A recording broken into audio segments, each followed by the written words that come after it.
think we're good.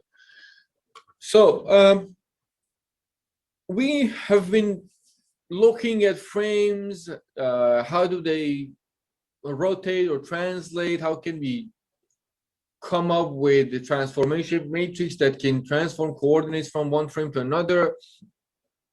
And hopefully at this point you have a better feeling about dealing with frames in three-dimensional space. This is the whole purpose of doing these up to here, getting a sense of translation, rotation, how does that work, getting a sense of frames, three axes. I know a lot of you guys are not comfortable with three-dimensional space, and so this part of the semester basically was more about getting you comfortable with that. So far, I was basically giving you a robot arm or a bunch of links or a situation, even I would say. And I was telling you these are the frames. I go from this frame to another frame, or find out how did that frame end up in this place, find the transformation matrix. Now, what we'll do now is that we're going to take one step back. And we're going to look into how can we define these frames, right? So far, the frames were just there, and you were just asked to deal with that. Now, the question is, well, in real situation, if you have a robot arm and you want to study the kinematics of this robot arm, position, maybe velocity, acceleration, we're more focused on position in this course, as you realize that I don't really talk about velocity, acceleration. When we get into path planning, we'll talk about it a little bit.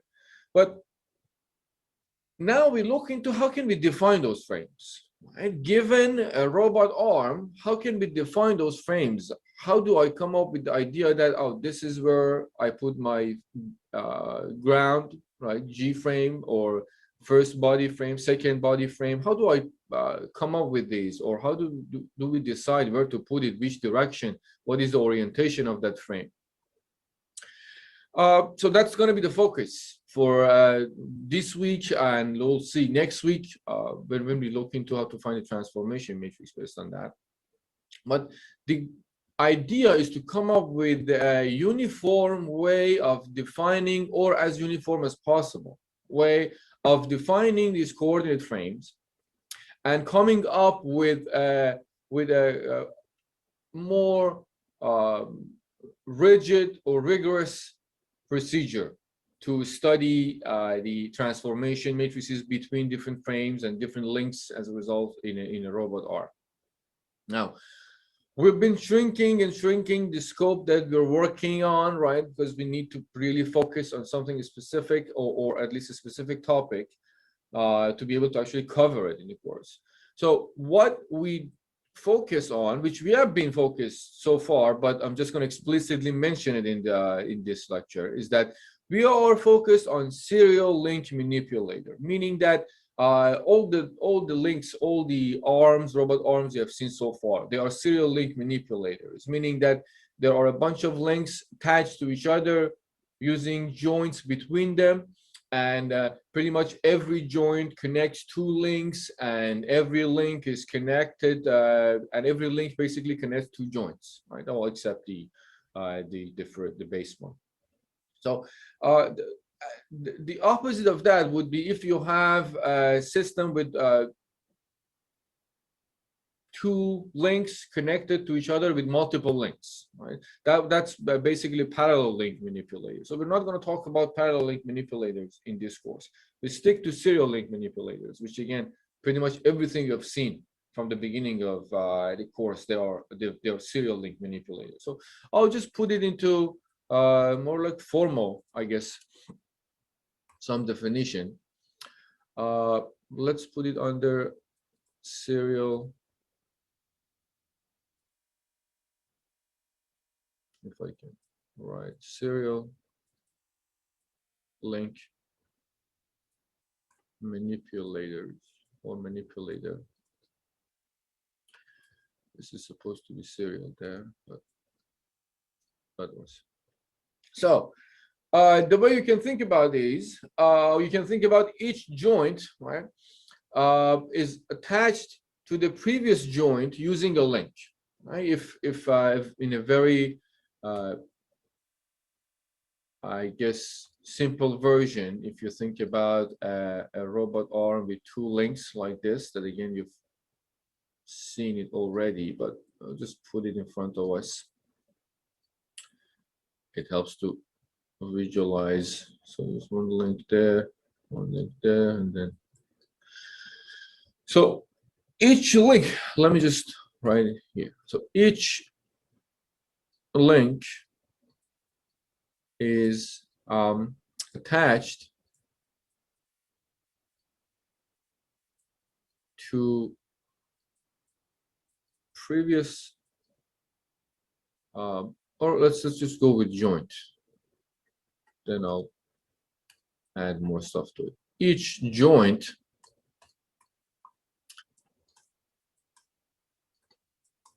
is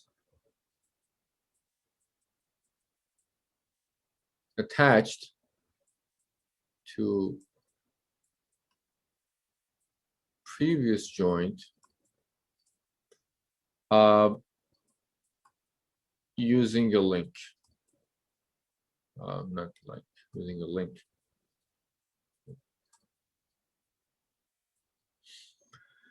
As best as I can write apparently today.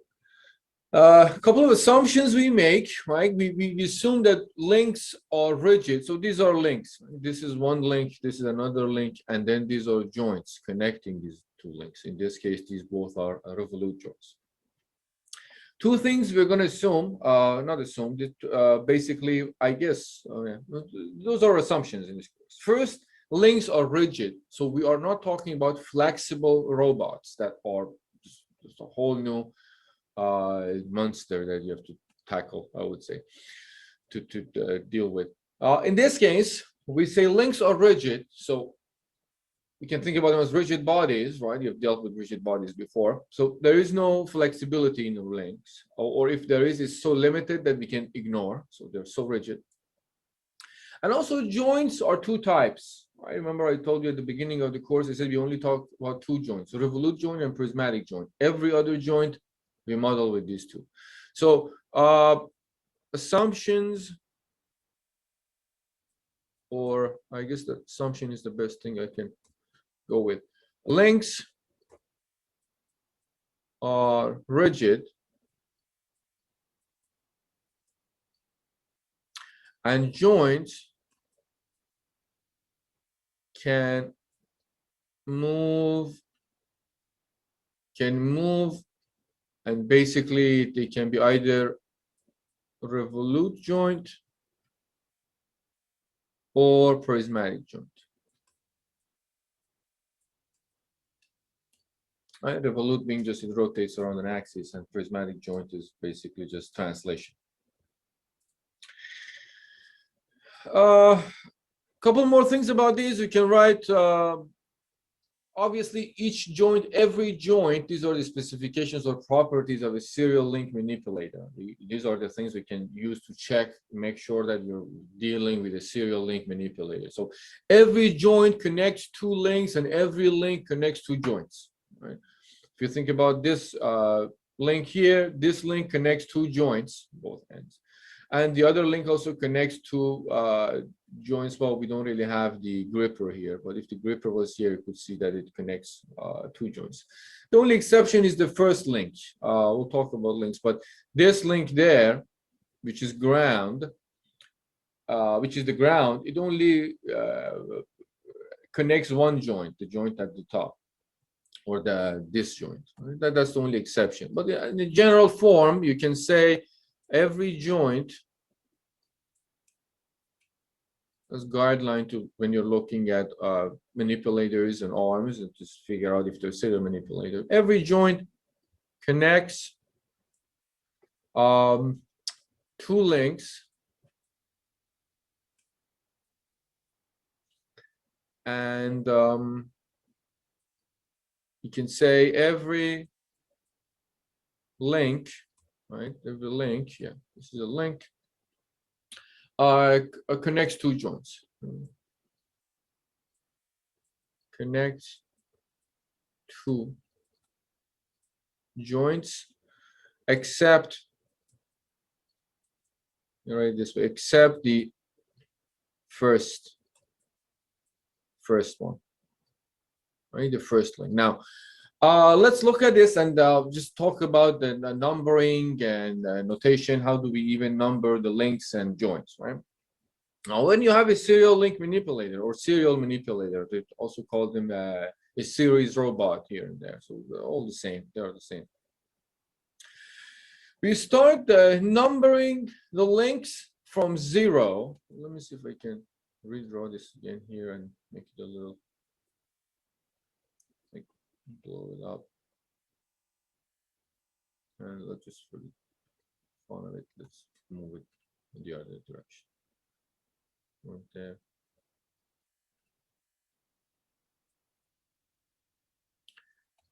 So to number the links, remember, this is taking one step back. And now we have a robot arm. We want to figure out how can we study its kinematics. We do not have frames. We do not know what is the numbering or the notations, nothing. It's just an arm. So we're trying to figure that out.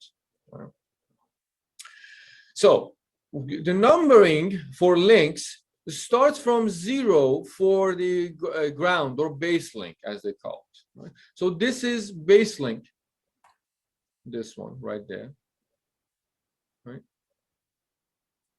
Base link, or the ground, or the link that doesn't move, the immobile link. And we call this link 0, right? That's how we start the numbering. We start from there. So that's link 0. Link 0. Then we move up from there, right? We say, well, if basically, if this is link 0, the next link is link 1, the one after is link 2, and so on. So this one becomes link 1. This one becomes link 2. That's very ugly there. This one becomes link 2. So we just keep going. If you had more links in your manipulator, you just add the numbers and keep going. So, and for joints, right? For joints, we start from 1 on the first joint.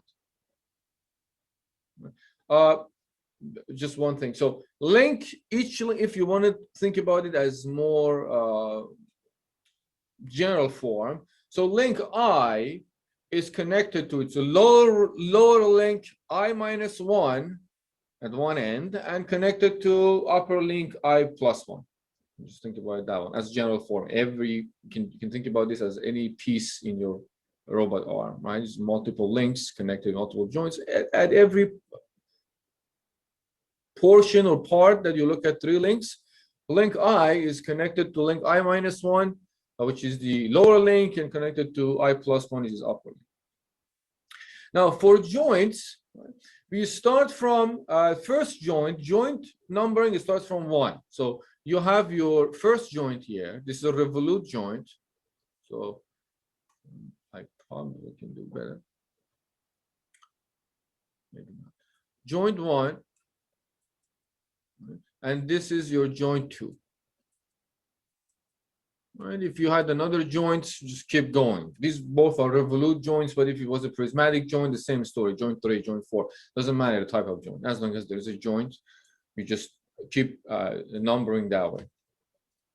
Right. So let me see if there's anything else I wanted to mention. All right, so that's pretty much it. That's how we number links and joints in a serial link manipulator. Now, the next step would be, how do we put frames on this? And that's where what is called Denavit Hartenberg notation or method comes into play, right? These 2 gentlemen, which I don't know, I don't remember that much about them. I probably can find an article about the history of this, and I'll share that with you later on. But these 2 gentlemen came up with a general procedure to attach frames to a serial link manipulator and define 4 parameters that are called 4 DH parameters.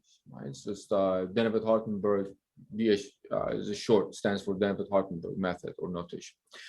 They came up with a general procedure to attach the frames, and using that procedure, when frames are attached, you can define 4 parameters. Now, those 4 parameters are parameters that we use to study the kinematics of a serial link manipulator. So this is a more organized approach, right, to study serial link manipulator. Now, how do we attach the frames? No.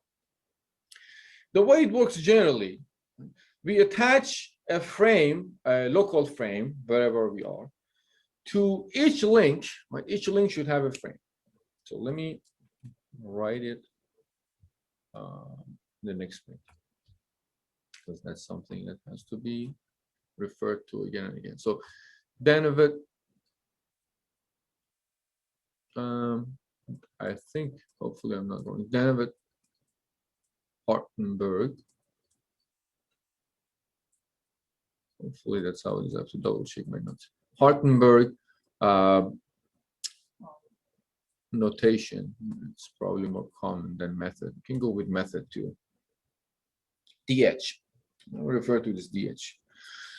Now, again, the goal is to study kinematics of different components. So what we do is that we attach a frame, local frame, BI, to each link, or to link I at joint I plus 1. All right, let's let me write this down. This is in a general form, so we can follow that every time you're attaching your frame. So we attach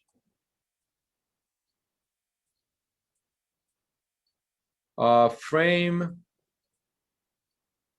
BI to link I at joint I plus 1. Right? Now, how do we do it? Joint I plus 1. How do we decide about the orientation? That's what we're going to talk about. The 3 rules generally, and then a lot of commentaries and notes that basically you will see there are more than the exceptions, and other commentaries are more than the actual rules, which makes it sometimes very annoying to figure out the exact direction, or at least correct direction. So what I'm trying to say, let me just pause here and think about this. Frame BI to link I at joint I plus 1. So if you look back to what we had here, so I'm talking about if I want to attach a frame to link 0, right? My I is 0 for link I, right? Link 0. If I want to attach a frame to link 0, I attach frame 0 to link 0 at joint I plus 1 or 1. If I want to attach a frame to link 1, now I is 1. So I want to attach a frame to link 1. The frame that is attached to link 1 should be attached to link 1 at joint 2, joint I plus 1. Right? So I is 1, joint 2. And keep going that way, right? So that's what it means in that sentence I gave you there. Now, attaching is one thing, you figure out where the origin is, right? This is where the origin should be, right? The origin of frame 0 should be basically on joint 1, attached to frame 0, right? Origin of frame 1 should be on joint 2, attached to frame 1. Now, the question would be, how about XYZ axis? How do we go about deciding about XYZ axis? What is the direction of these when you're just given a manipulator? Right? 3 things you have to, let me write it this way. adjoint I plus 1 based on the following, based on the following approach. Now, this is the general approach. Then you're going to see, again, a lot of things, details here and there, a lot of commentaries that we have to take into account. First one is ZI axis. ZI, basically the Z axis for frame, for the frame we are looking at. So if I'm looking at frame 0, Z0. If I'm looking at frame 1, Z1. Remember, at this point, we know where to put it, the origin. We want to know what is the orientation. So the ZI axis should be aligned with the I plus 1 joint axis. Let me just write it. I try to write things in general form, use I, and then plug in the value for that, because then you can always use it for any frame you're dealing with. ZI axis is aligned with the I plus 1 joint axis. Now, remember joint axes, right? The joint axis is basically, we have two types of joints, right? Revolute joint, prismatic joint. So if a prismatic joint, basically it's along the direction of the translation. If it's a revolute joint, we usually we use right-hand rule, right? Whatever is the revolution, the thumb shows the joint axis, right? Just a quick review. If this was a revolute joint, this is the axis for that. And if you have a prismatic joint, I try to always use the same way of representing them. If you have a prismatic joint like this, going back and forth, and this goes back and forth, this rotates. This is the axis, the two possible axes. So your Z-axis for that frame should be aligned with the joint axis. Now, whatever, so for prismatic joint, pick any axis parallel to the direction of translation, right? So just along that. And for generally, when we are dealing with robotic industrial robots, I would say Z-axes are either parallel or perpendicular or orthogonal. Right? The three types we talked about at the beginning of second week. So let me just make sure that everyone follows. So parallel, these two are parallel right now. Actually, I draw here. So they are parallel. Right? They could be perpendicular or could be orthogonal. Right? It could be they might cross, intersect, or they might they might be perpendicular with respect to a common normal. Right? That, let's see if we can draw this. Just want to make sure that everyone remembers what the story was. So this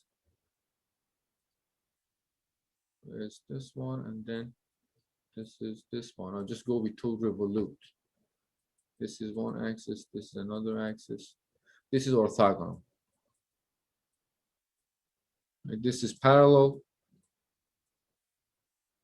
And then we had a case where it was perpendicular, meaning that they are not intersecting. Like this is the intersection of these two. But if you have two joints like this, very ugly drawing it. You have one like this, and I'll just draw the same way, but try to distinguish. This is this one, and this is this one, but then there is a distance between these two, perpendicular distance from here to here. This one is perpendicular to that, this one is perpendicular to this. And that was perpendicular.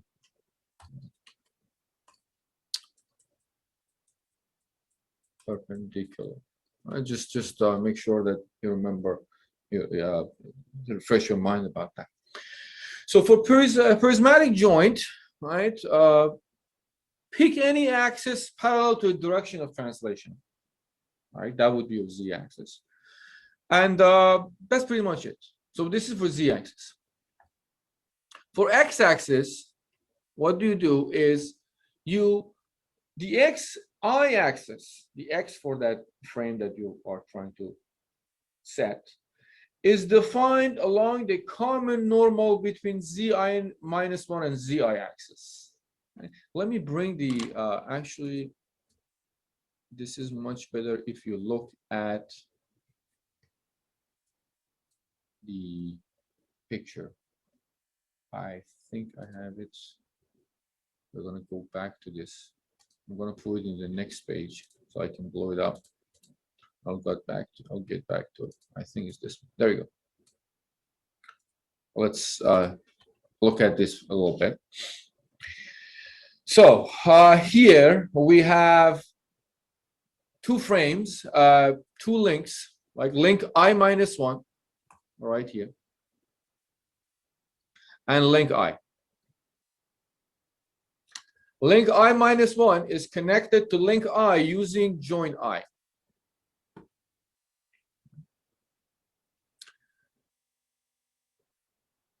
We have three joints. Two revolute joint I minus 1 and joint I are revolute joint, and joint I plus 1 is a prismatic joint. Like it's going up and down. This one is going up and down. This one is going up and down. This one is rotating here. This is a part of any some serial link manipulator. Could be at the beginning, could be in the middle, anywhere. Now look at the z-axis. At each, remember, we are attaching frame. Let me go back to the phrase there. So I say the exact same. We're attaching frame BI to link I at joint I plus 1. So frames.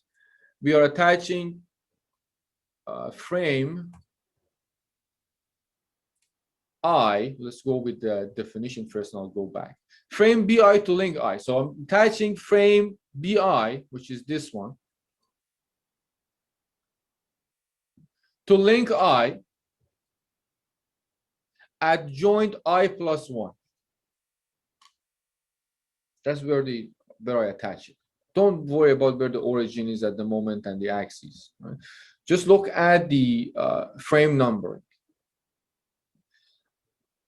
Go to the one before that. I attached frame BI minus 1. Right? This is the definition. Don't get lost. I'm attaching frame BI minus 1 to link I minus 1 at joint I. I'm attaching frame BI minus 1 to link I minus 1 at joint I.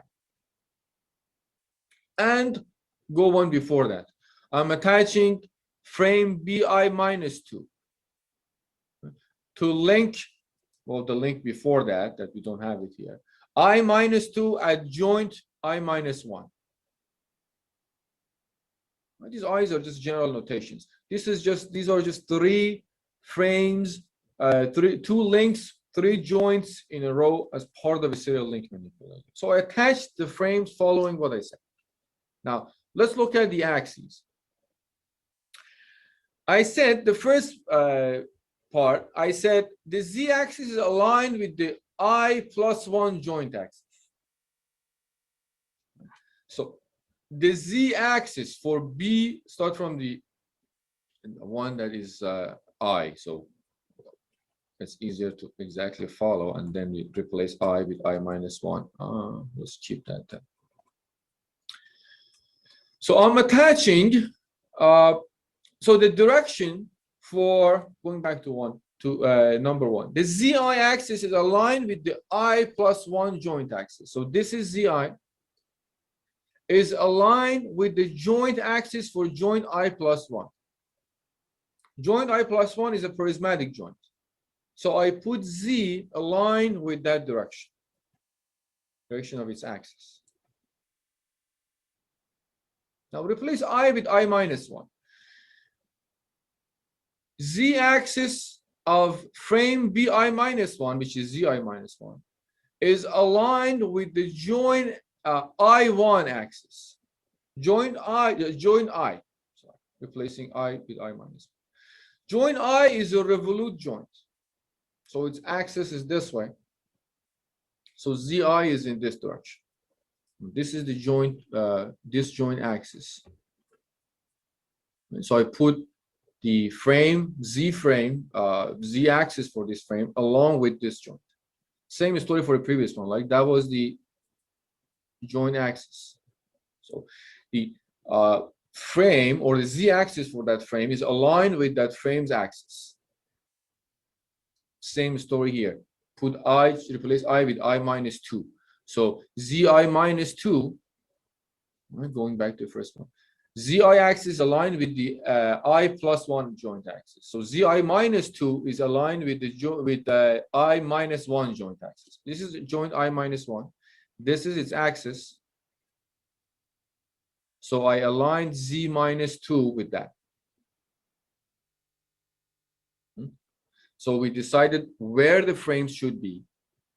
Based on the phrase I put at the beginning, we attach frame BI to joint I at to link I at joint I plus 1. And we decided about Z axis. We said when Z axis, when you're looking at a specific frame, ZI should be aligned with the I plus 1 joint axis. So up to here, we know where the frames should be. We know the Z axis for each frame. Then we have to decide about X axis. So the second, I would say, step in the procedure is that the X axis for frame I is along the common normal between the ZI minus 1 and ZI axis pointing from ZI minus 1 to ZI. Pretty wordy, but let's see what happens here. So the X axis of the frame we are looking at is aligned the common normal between the Z axis of the frame before and the Z axis of the frame we are looking at. And it should be pointing from the previous frame to the frame we're looking at. Going to what we have here. Looking at the one that is basically following our own notation, right? Before replace I with I minus 1 or any other number value. So looking at this one.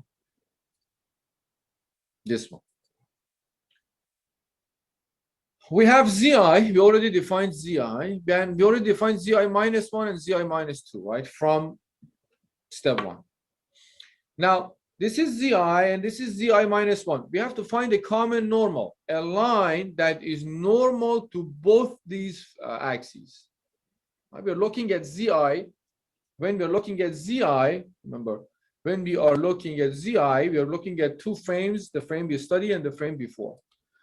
So looking at ZI and ZI minus 1, the frame before. The common normal between these two is this. This is the common normal between ZI minus 1 and ZI. This is the common normal. It's perpendicular to both in three-dimensional space. It's perpendicular to ZI here, and it's perpendicular ZI minus 1 there, and it's perpendicular to ZI here. Or the other side. Yeah, sorry. Why did I write it this way? ZI here.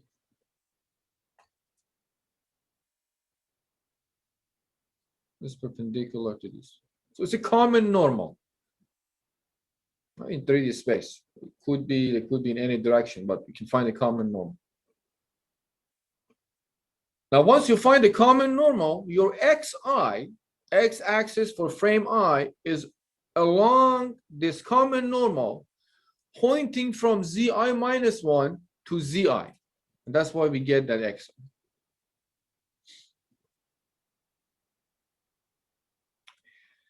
Go back to the one before. Looking at, now we want to decide about where is xi minus 1. Right? This one was for xi. Now we're looking at this frame. We know zi is this. And we said when we want to decide about the x-axis for this, we have to look at the frame before. So if this is zi minus 1, we have to look at zi minus 2. And we know z-axis for that from step 1. So we know zi minus 1, zi minus 2. To find xi minus 1, x-axis for frame bi minus 1, find the common normal between that frame and the frame before for z-axis. So the common normal between zi minus 1 and zi minus 2 is this one.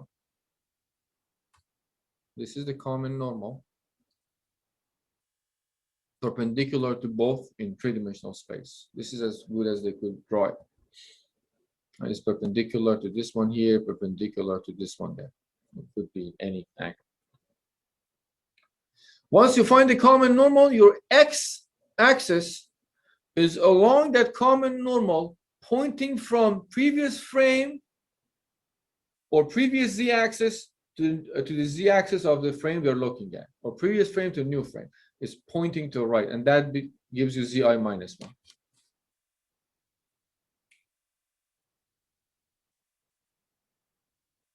Right. So these are two steps that you can find x and z axis for a frame. Well, two steps plus the way you attach the frames. Again, here is what we do. We define frame bi. We attach frame bi to link I at joint I plus 1. Now, how do we define the orientation of axes? Zi is aligned with joint I plus 1 axis, the I plus 1 joint axis, joint I plus 1 axis. It should be the other way. Joint I plus 1 axis for the parentheses. So whatever the joint axis is, that's your zi. Xi, you find the common normal between the zi of that frame and zx of that frame and zx of the frame before. Find the common normal. Your x is along that common normal, pointing from previous frame to new frame, to the frame you're studying. Right? Now, I will practice these, but I want to try.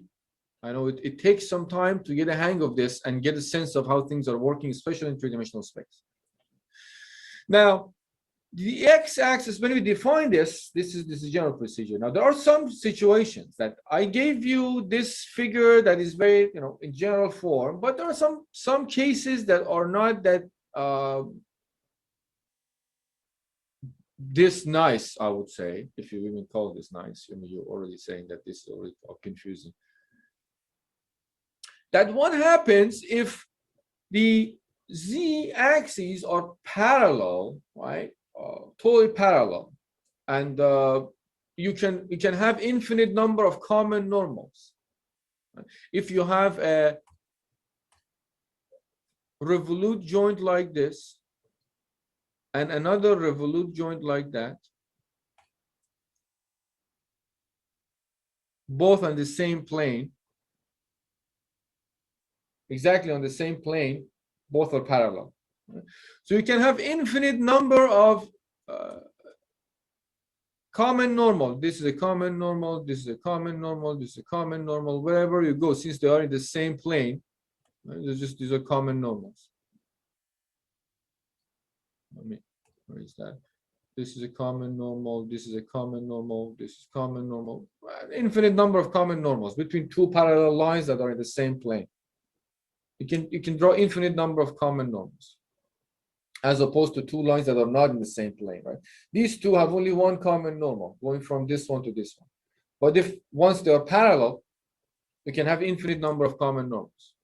What do we do? So I write it down what we do. We'll come back to this, and when we are defining these frames, I'll point that out that where does this apply? Right? So these are exceptions. And welcome to DH notation with this exception. Exceptions are a lot of exceptions that have commentaries, but that's why it makes it a little challenging. So when let's put it this way: when two z-axes are parallel,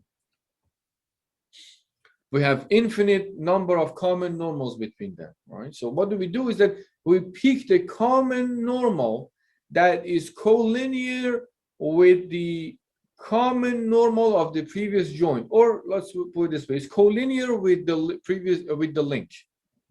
Now let's put it this way. Pick the common normal that is collinear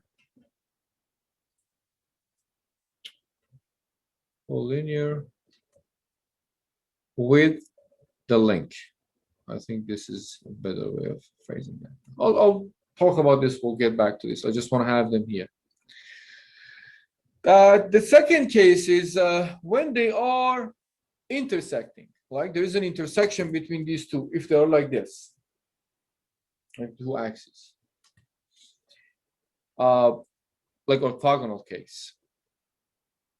Now, in that case, when these two z-axes are there's an intersection between them, there is no common normal, right? If you have something like this, there is no common normal. There is no distance between them that you can find a common normal. It's just zero, they're attached.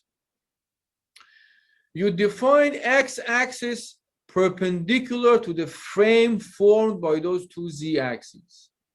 Right? If these are this is one z-axis and this is the other z-axis, they form a plane, right?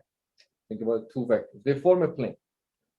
You define x perpendicular to this plane, either this direction or that direction. So when these are exceptions that when you're not in a very general form, when two z-axes are perpendicular. So as a result, we have no common normal. So what we do is that we define xi. Let's put it this way: xi axis is perpendicular to the frame is perpendicular. I'm really trying hard to write as nice as I can here. Perpendicular to the plane formed by the two z-axis.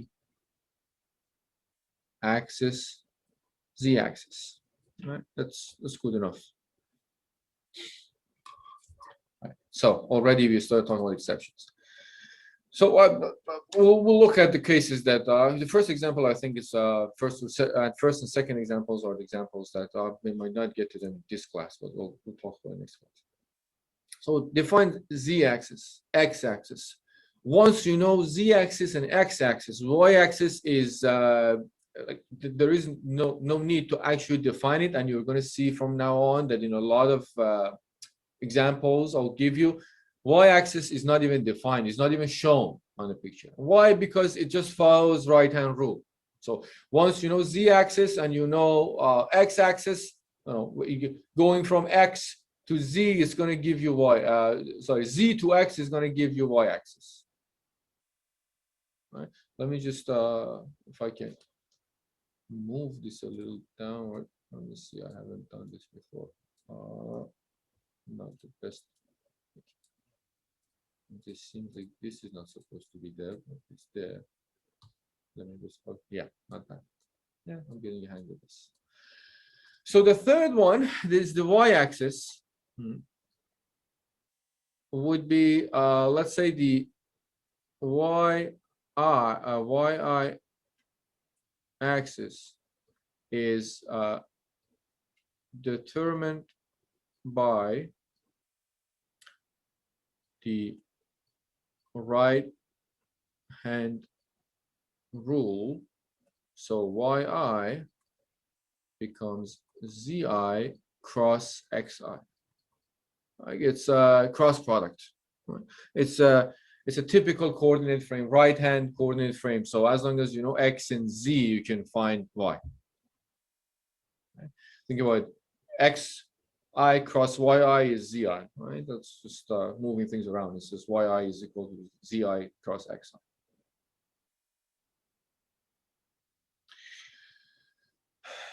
All right. Let's see. Just to point that out, here in this example, you have zi here, you have xi here, right? Zi cross xi is a cross product. 4 fingers along the first component, bent to the second component, right? From z to x, zi cross xi, your thumb shows yi, and this is yi. Same story with the second one. With the one before that. You know zi at this point, you know zi minus 1, xi minus 1, zi minus 1 cross xi minus 1. Your thumb shows the direction of yi minus 1. All right? So these are 3 general rules to get the coordinate frames, to attach the coordinate frames to a serial link manipulator. Once you do this, which we'll talk about a couple of commentaries on this probably next class, because those are commentaries that you need to actually know, because there are a lot of situations you have to decide about the direction. Sometimes you relax some of these conditions.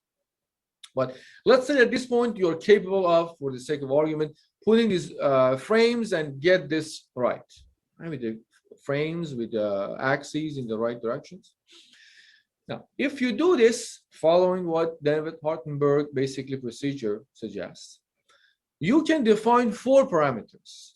Those 4 parameters are 4 parameters that are for DH coordinate frames. So this is what I wanted to get into. And that's what helps us to analyze the motion. So 4 parameters for DH Denavit Hartenberg notation. What are those 4 parameters? They are 2 types, joint parameters and joint variables. Right? So if I have, tell me it's the one. There you go. Now, same frame, right? We decided about, you see new things there, but those are the parameters that I'm going to define. We know zi minus 1, zi minus 2, xi minus 1, yi minus 1, everything is there. Now, let's see what are these parameters. So the first one is ai, or link length. Right? So I'm putting it here, ai, or link length. That is the distance between zi minus 1 and zi axes along xi axis. So this is zi minus 1. This is zi. The distance between these 2 frames along xi. That will give you ai. This is link length, or also referred to kinematic length of link I. So these are the definitions that you have to see, and while you're reading it, practice it to get a sense of how to find it. So the distance between zi minus 1 and zi along xi, axes along xi axis. It is the also they refer to it as kinematic length of link I. Right. So it's the first parameter. Second parameter, we've mentioned that with alpha. We show that with alpha. It's link twist. Link twist. Now that is the rotation that zi, this is alpha I here, if you want to find it on this figure right here. This is the rotation zi minus 1 axis has to go through about xi. So zi has to rotate about xi to become parallel to zi. So zi minus 1, sorry, I said zi minus 1 has to go through the rotation that zi minus 1 has to go through about xi axis to become parallel to axis zi. Yeah, let me write it this way. Maybe I have better describing the my notes. All right, so that's how I write it. Required rotation, well, for the zi minus 1 axis about xi axis, about xi axis to become parallel to zi axis. That's how we define alpha I. So we define two parameters, alpha I and ai. These two are also referred to as joint parameters, or just some naming. So these two are, you can think about these two. That is totally not what I was trying to write.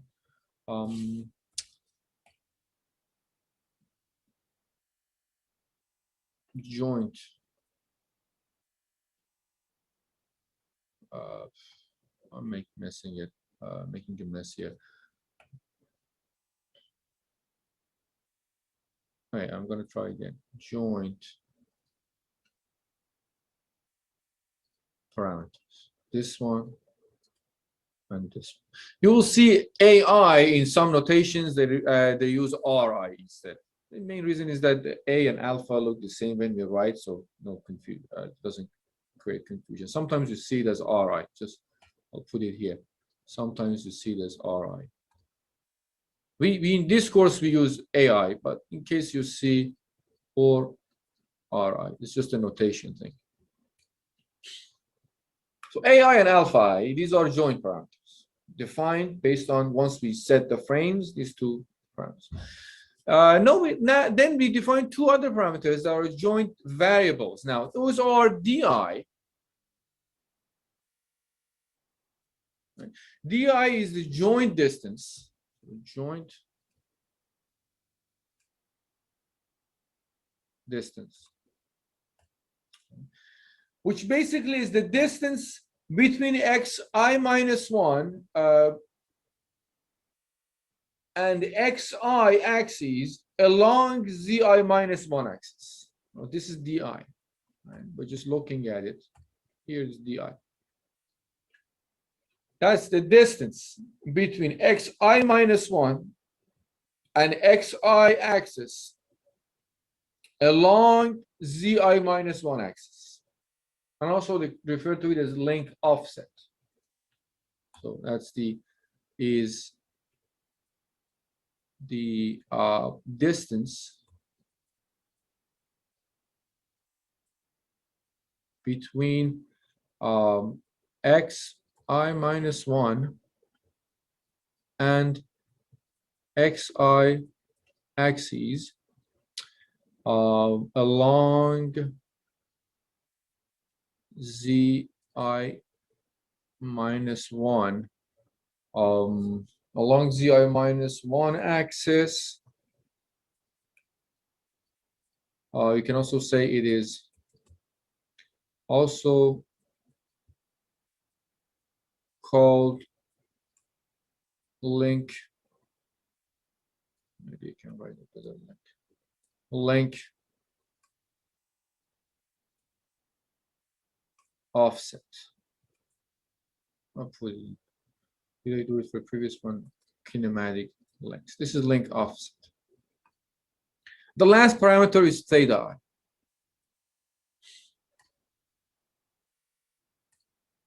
Theta I. Or joint angle. Joint angle. Now, joint angle, let's look at it on this figure there. Theta I right here. Joint angle is the required rotation for xi minus 1 right, axis about zi. So xi minus 1 is this one. How much it has to rotate about zi here to become parallel to xi axis right here.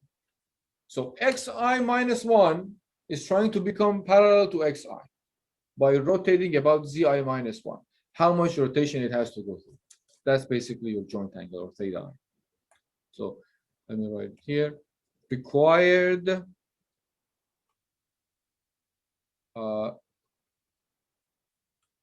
rotation for xi minus 1 about zi minus 1. Right? I'm skipping axis, I'm not writing axis. For xi minus 1 about zi minus 1 to become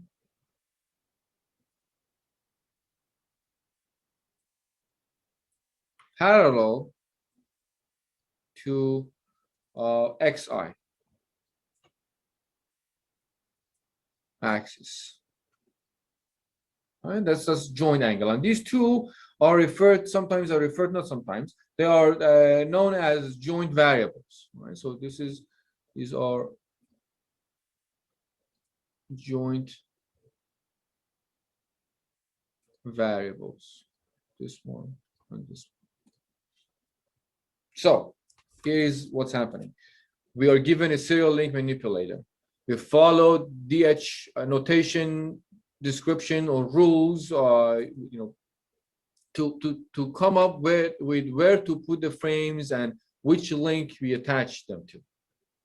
Once we figure that out, if we follow that correctly, we are able to define 4 parameters: AI, alpha I, DI, theta I. And you will see later on, these 4 parameters are enough to define or come up with the transformation matrix between 2 adjacent or 2 links next to each other. And that transformation matrix becomes just one transformation matrix that we can use wherever we go, as long as we follow DH notation to attach the frames correctly, the way they should, and identify these 4 parameters. We can just plug in these values to the transformation matrix we get, and that will be your transformation matrix. So instead of trying to rotate those frames, go from one frame to another for every single every pair of links in our serial manipulator, right, we define frames for all the joints and for all the links in our manipulator in following DH notation, identify these 4 parameters.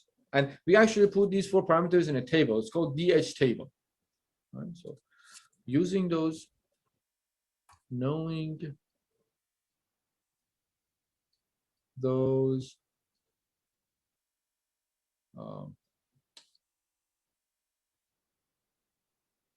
parameters, we can form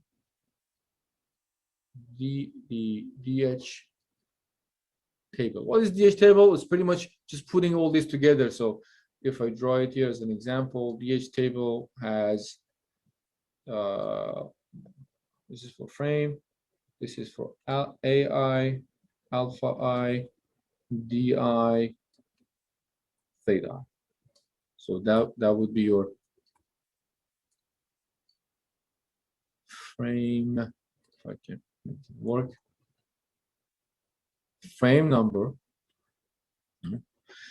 This would be your AI, this is alpha I, DI, theta I. So for frame 1, you get some value for AI, let's say A1, then you get some value for alpha, you get some value for D, some value for theta. For frame number 2, you get A2, alpha 2, D2, theta 2. Just keep going. Frame number I, you get, let's not use I is the general form. Frame number J, you get AJ, alpha J, DJ, theta J. And you get to the last frame, let's say frame number N, you get AN, alpha N, DN, theta N. Maybe there are some other frames there. So attach the frames, identify these parameters, you form your DH table. Once you have your DH table, that will be something that we'll discuss next week. Next class, I have to finish this, give you commentaries about different things you have to keep in mind when you're attaching the frames. And then we'll practice attaching the frames. We'll see how long does that take. And then we'll talk about how to form the transformation matrix, general transformation matrix between any two given frames, knowing the parameters that these 4 parameters for DH notation. Once we get the transformation matrix, every time you're dealing with a serial manipulator, you form this table, find out all these parameters for all the links, just plug them in your transformation matrix, and you get your transformation matrix between the frames. And then the rest will be just multiplying transformation matrices to get coordinates of a specific point in terms of any some other frames in your serial link or base frame. All right.